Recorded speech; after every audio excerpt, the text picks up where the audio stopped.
Oi, gente, sou o Ângelo, estou aqui de novo para fazer uma resolução de questões com vocês para P2. Eu selecionei 10 questões, mais fixação para a gente treinar um pouquinho do conteúdo que vocês viram até agora. Vamos começar pela questão 1, então. Adolescente de 13 anos com hematúria macroscópica acompanhada de dor lombar intermitente, disúria e urgência miccional. Em radiografia simples de abdômen, visualiza-se imagem radiopaca em flanco direito confirmada por ultrassonografia. Os dois exames iniciais para nefrolitíase, radiografia e ultrassonografia. Considerando essa situação, analise as asserções abaixo e a relação proposta entre elas. 1. Na prevenção de novos episódios, está indicada uma dieta restritiva de cálcio. Por quê? A principal alteração metabólica responsável pela gênese dessa situação é a presença de hipercalciúria. Bem, a afirmativa 1 está errada. Por quê? Porque uma dieta com pouco cálcio vai deixar o oxalato livre no intestino para ser absorvido. Então, quando a gente faz restrição de cálcio, na verdade a gente aumenta a absorção de oxalato. E os principais cálculos são os cálculos de oxalato de cálcio. Correspondem a 75% mais ou menos dos cálculos no geral. São mais comuns no sexo masculino e são influenciados também pela hipercalciúria. Então a alternativa 2, na verdade, está correta. A 1 está errada, mas a 2 está correta. Por quê? Porque a principal alteração metabólica, de fato, é a hipercalciúria, relacionada aos cálculos, que é definida por cálcio urinário no exame de urina de 24 horas, maior que 250 miligramas por dia ou 300 miligramas por dia, dependendo se é sexo feminino ou masculino.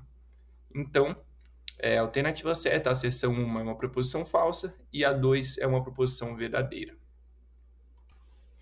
Vamos para a questão 2, então. Uma paciente de 50 anos é atendida com dor lombar bilateral e hematúria macroscópica. Só lembrando, a hematúria mais comum é a microscópica, mas a macroscópica pode ocorrer também. A ultrassonografia revelou a presença de imagens hiperecóicas com sombra acústica posterior, com dimensões de 1,5 a 2 centímetros em todos os cálices e pelve, bilateralmente. O exame sumário de urina foi compatível com infecção do trato urinário. Nesse caso, espera-se encontrar. Bem, é uma dor bilateral com cálculos bilaterais. As imagens hiperecóicas com sombra acústica posterior são as imagens características no ultrassom de cálculos, porque eles têm densidade como se fosse de osso, né? Por isso essa sombra acústica posterior.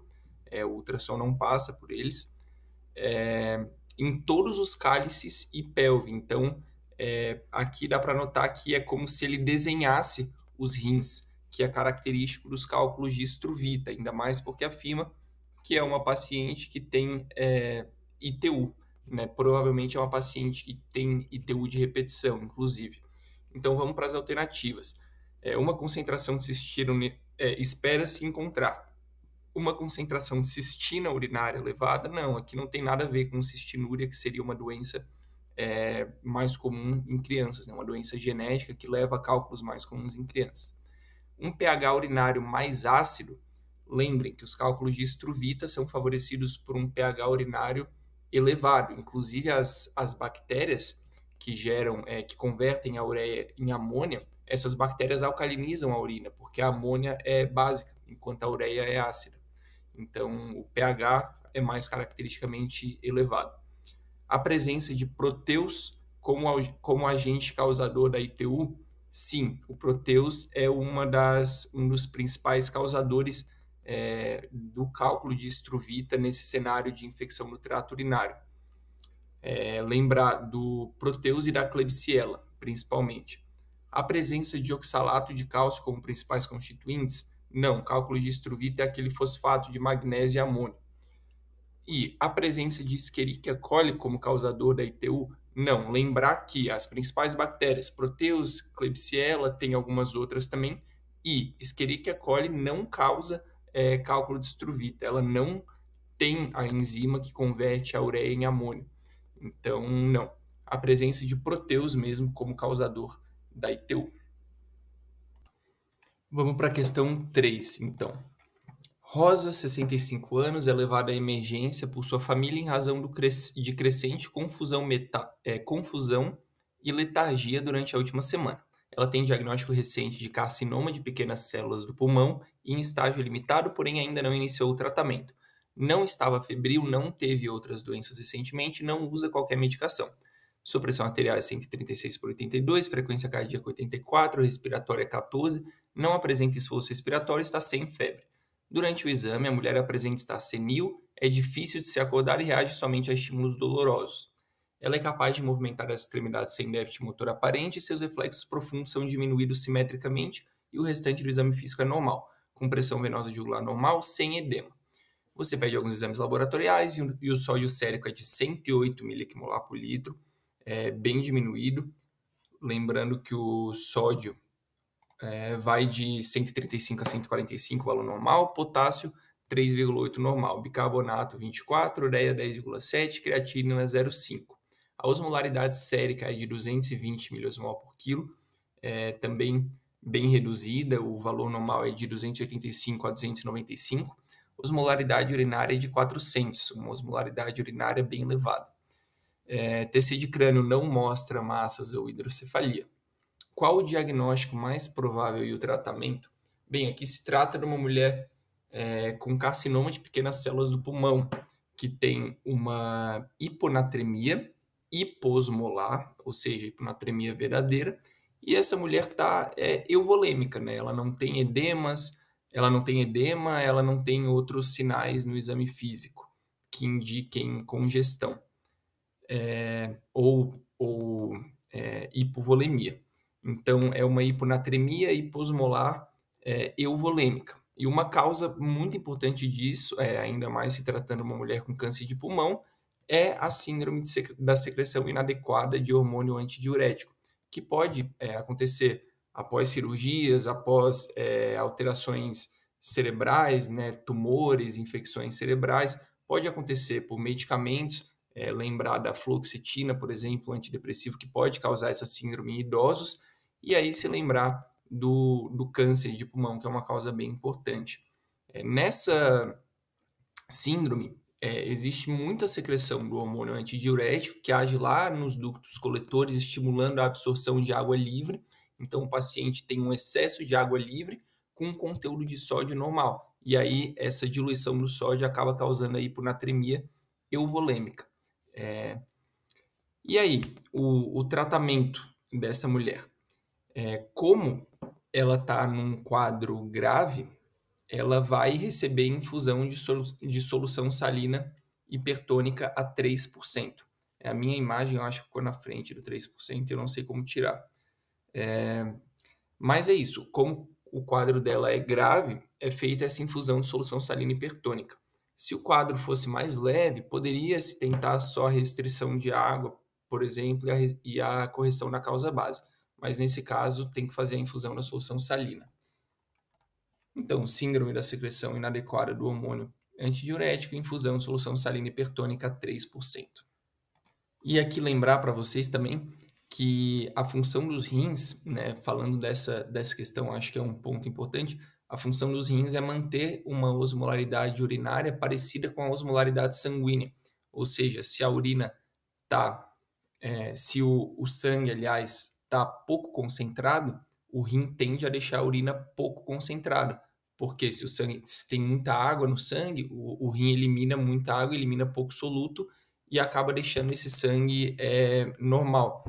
Então, aqui na síndrome da secreção inadequada do ADH, percebam que o sangue está muito pouco concentrado, né? Ele tem uma hiponatremia hiposmolar, só que como o defeito está justamente na questão de ter muito ADH, o rim não consegue deixar a urina o rim não consegue deixar a urina diluída, porque ele não consegue eliminar essa água pelo excesso de ADH. O ADH reabsorve a água livre e o rim não consegue deixar a urina diluída. Então a urina fica muito concentrada, ela fica inadequadamente concentrada, porque o rim não consegue eliminar a água, o que é o contrário do que aconteceria fisiologicamente, né?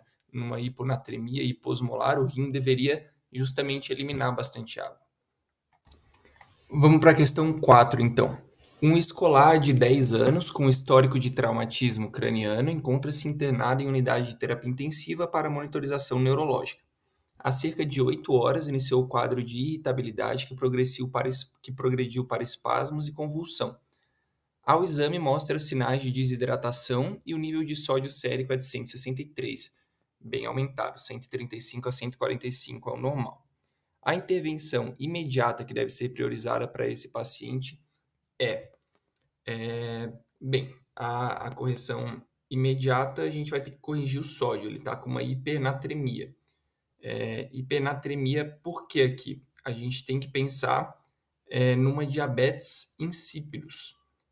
Por que ela ocorre? Ela consiste numa redução ou interrupção, né, redução total ou parcial, da secreção de ADH.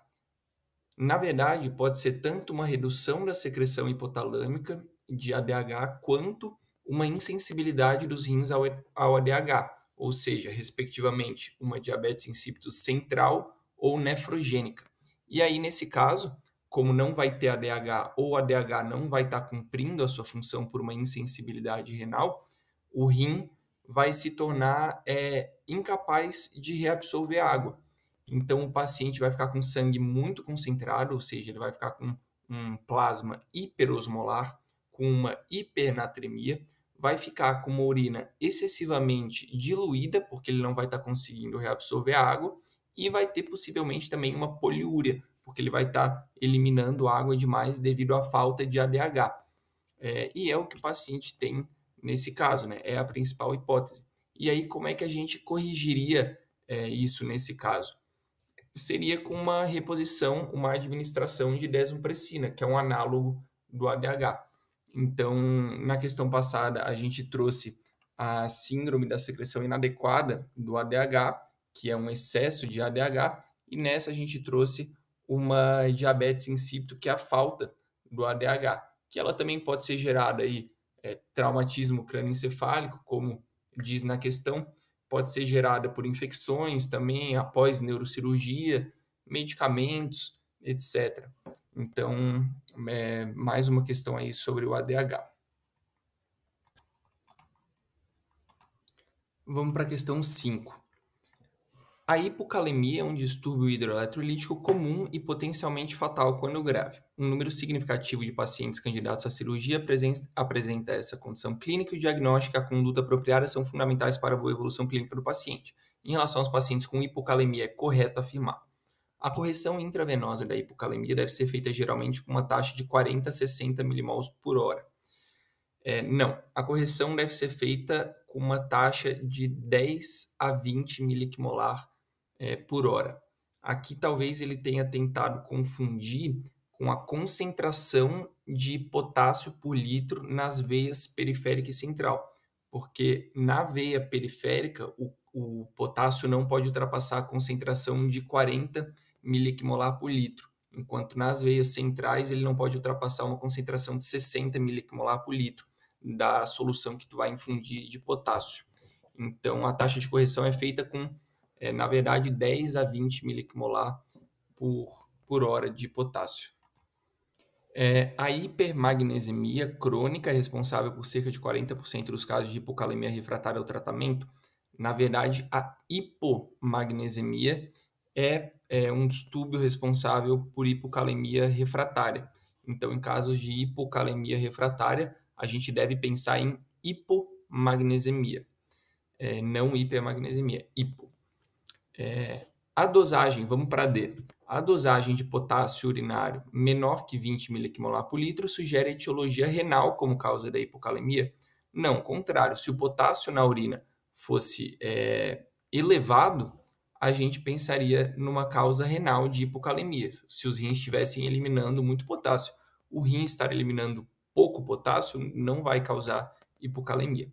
E a letra C, que vai ser a correta, a hipocalemia causa infradesnivelamento do segmento ST, depressão da onda T e o aparecimento da onda U. Essa é a correta. Eu trouxe para vocês um esqueminha aqui do ECG na hipocalemia. Então, ali, quando ele está normal, vocês têm o ECG normal, e aí conforme ele vai, a concentração de potássio vai reduzindo, a gente vai tendo as alterações progressivas no ECG. Então, quando ele reduz um pouco, a primeira alteração que a gente vê é uma onda T reduzida, que pode se manifestar como uma depressão do segmento ST também. Depois dessa onda T reduzida, a gente tem o surgimento de uma onda U, que seria uma onda positiva após a onda T, que é bem característica da hipocalemia. E, por fim, a gente vai ter também uma elevação da onda P. Então, essas são as alterações progressivas do eletrocardiograma na hipopotassemia.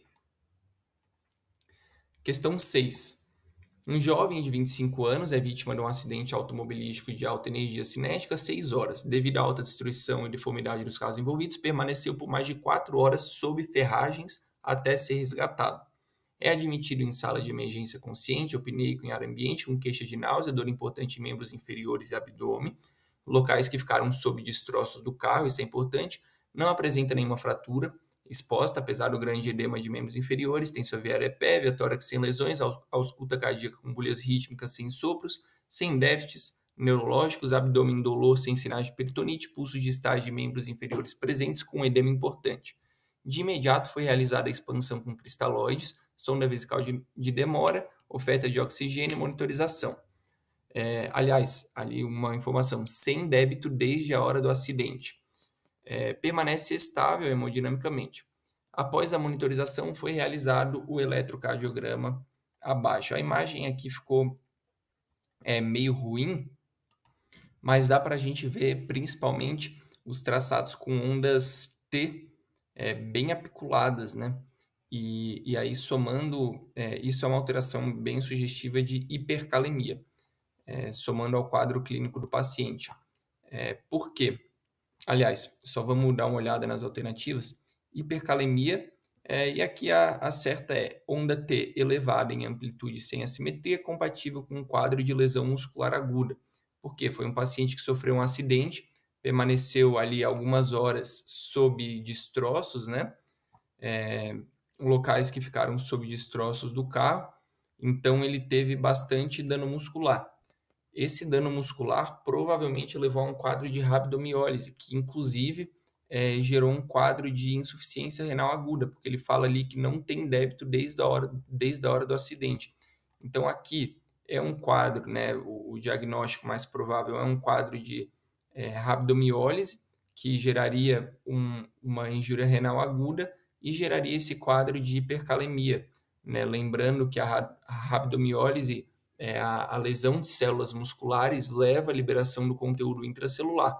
Então, vai aumentar o potássio, vai aumentar o fosfato, vai aumentar H+, então vai gerar um quadro de acidose. E a única coisa que vai diminuir é o cálcio. Por quê? Porque o fosfato elevado se liga ao cálcio e aí esse cálcio vai acabar diminuindo no sangue. Mas então aqui é um quadro bem clássico, assim, né, de rabdomiólise e que gerou essa hipercalemia. E aí essa hipercalemia gera as alterações típicas no ECG que eu também trouxe aqui, que também são progressivas. Então, inicialmente, a gente vai ter uma onda T apiculada, que é o que apareceu principalmente ali naquele eletrocardiograma. Depois, a gente vai tendo um prolongamento do intervalo PR, um achatamento da onda P, somados a essa onda T apiculada. Depois, a gente pode ter também um alargamento do QRS, aparece ali na imagem, mas ele não fala ali. Depois progride para uma ausência da onda P, que antes estava apenas achatada, para um possível bloqueio atrioventricular, e depois a gente pode ter até fibrilação ventricular em um padrão sinusoidal, que também é característico da hipercalemia. Então, essas alterações eletrocardiográficas é bem importante de saber na hipercalemia, tanto na hipo quanto na hipercalemia. Questão 7. Um homem de 60 anos, com histórico de insuficiência renal crônica e diabetes, é admitido no pronto-socorro com letargia e fraqueza. Ele tem um histórico recente de diarreia persistente. Seus exames laboratoriais mostram os seguintes resultados. pH 7,25, ele está com uma... depois eu falo, né? PCO2 de 30, bicarbonato de 15, sódio 140, potássio 4,5, cloro 115, lactato 0,8, creatinina 2,2. Ele já tem insuficiência renal crônica. Com base nesses resultados, qual é o diagnóstico mais provável do distúrbio ácido básico? Então, aqui eu fiz uma espécie de passo a passo para mostrar para vocês. Primeiro, a gente vai ver o pH. Ele tem um pH de 7,25, então ele tem uma acidemia, na verdade. Né? A acidose seria o processo patológico que tende a gerar uma acidemia, enquanto a acidemia é a alteração da concentração do H+, propriamente no sangue. Né? pH 7,25, abaixo de 7,35 é acidemia. Aí depois a gente vai ver se ela é metabólica ou respiratória. Nesse caso, ele tem um bicarbonato de 15. Então, a gente já tem uma acidose metabólica. Aí a gente vai ver se essa acidose está compensada ou não está, se ele tem algum outro distúrbio associado ou não. Nesse caso, a gente vai usar aquela fórmula para acidose metabólica aguda, que a gente calcula multiplicando 1,5 vezes o bicarbonato, então 1,5 vezes 15 mais 8. Aí a gente chega num valor de 30,5 e tem uma margem de mais ou menos 2.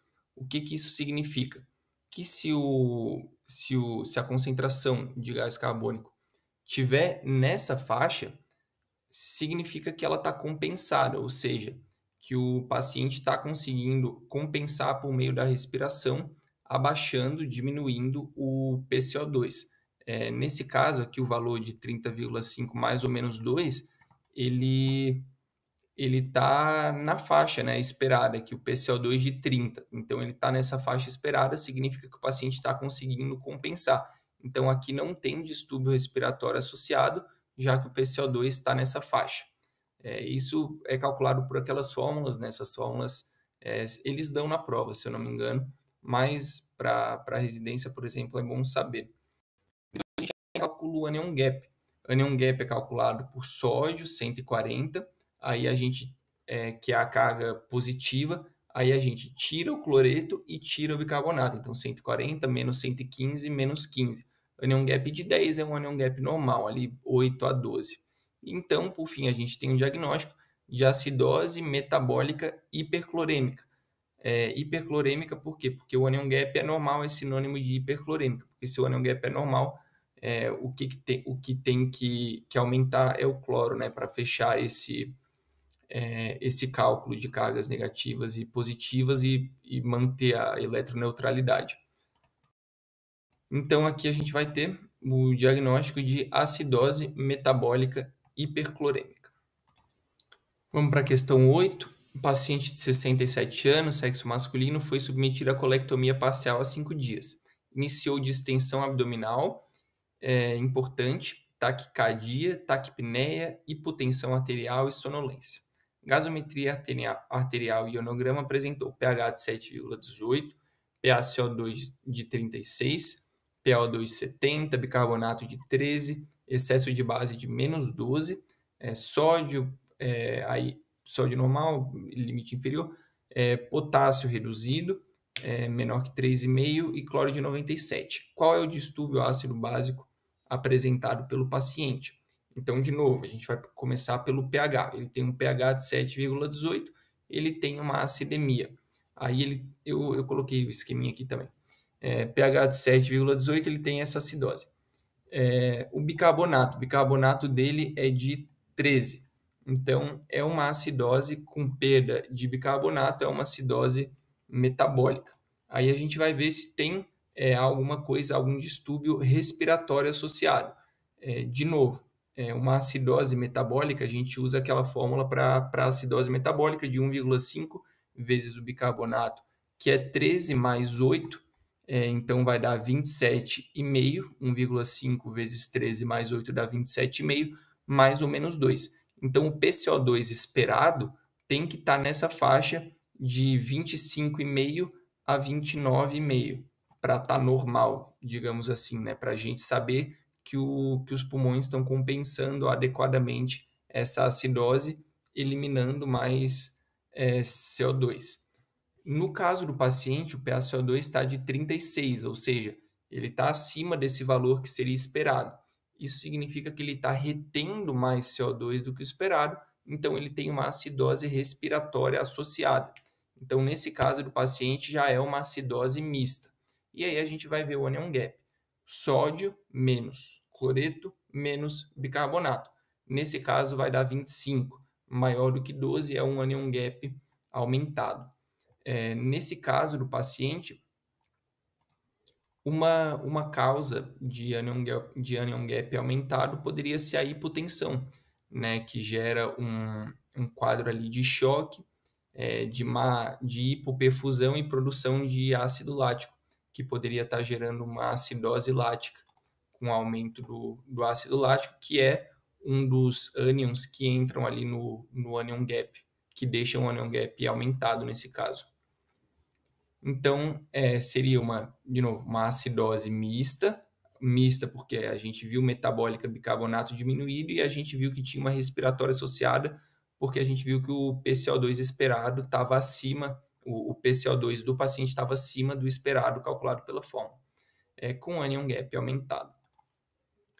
Questão 9. Paciente de 56 anos em pós-operatório imediato de piloroplastia devido à estenose pilórica. Vem apresentando vômitos importantes, recorrentes e de difícil controle. A gente já sabe que vômito gera alcalose hipoclorêmica e hipocalêmica. Mas, enfim, vamos ver o que a questão pergunta. Gasometria arterial pH de 7,56, PaCO2 de 38, excesso de base mais 8, bicarbonato de 34, PaO2 de 110. A qual distúrbio a gasometria arterial apresentada está relacionada? Então, vamos ver. O paciente tem um pH de 7,56, ele está com alcalose, o que é condizente com os vômitos dele. Ele tem um bicarbonato de 34, bicarbonato aumentado, valor de referência 22 a 26. Então, o paciente tem essa alcalose metabólica, porque o bicarbonato está aumentado juntamente com o pH. O paciente tem um PaCO2 de 38. Aí a gente vai ver se ele está compensando ou não pela fórmula agora usada para alcalose. É uma fórmula diferente da fórmula da acidose, é uma forma até mais simples. A gente vai pegar ali o bicarbonato e somar 15. Então, nesse caso, seria 49 mais ou menos 2 a PaCO2 esperada. A PaCO2 do paciente está bem abaixo da esperada, né? Está de 38. Isso significa que ele está eliminando mais CO2 do que ele deveria estar para compensar essa alcalose. Então, a gente vai ter uma alcalose respiratória associada. O paciente devia estar retendo CO2 para deixar o pH um pouquinho mais ácido e compensar essa alcalose metabólica, só que ele não está conseguindo reter esse CO2. Ele está com PaCO2 abaixo do esperado pela fórmula. De novo, bicarbonato mais 15. É a fórmula para alcalose metabólica. Para cada distúrbio, a gente tem uma fórmula diferente. A gente tem a fórmula da acidose, a gente tem a fórmula da alcalose metabólicas, e aí a gente também tem as fórmulas para alcalose respiratória e acidose respiratória. Mas lembrando, quando é respiratória, os rins demoram mais para compensar. Então, a gente vai ter a fórmula para aguda e para crônica, no caso das respiratórias. Nesse caso, então, a gente viu que é uma alcalose metabólica com alcalose respiratória associada, é uma alcalose mista, letra C. E questão 10.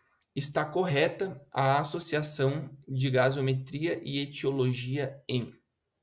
Vamos ver uma por uma. Aqui eu vou mostrar para vocês que dá para resolver só raciocinando um pouco, sem necessariamente fazer o uso das fórmulas, né?